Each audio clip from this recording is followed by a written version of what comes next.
আমি কিছু সহ্য করবো না। আমি যখন বলে চাই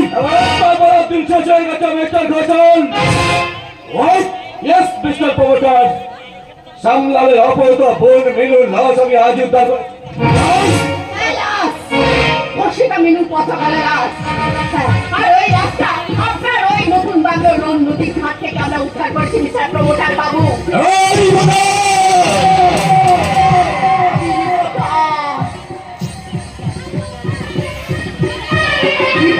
দুর্গা ঠাকুর আজকে নদী ধরে আপনার ওই নতুন বাংলোর পাশ থেকে রাস্তা দিয়ে রাখছিলাম। হঠাৎ আমার চোখে পড়লো ওই ফুলবাগানের মধ্যে সামান্য একটা শাড়ি আঁচল দেখা যাচ্ছে। আমার সন্দেহ হতে আমি কষ্টমকে ফোন করি। দুর্গার ফোন পে তৈরি করে এসে হতভাগিনী মিনুর লাশটাকে উদ্ধার করে ময়না তদন্তে পাঠিয়েছি।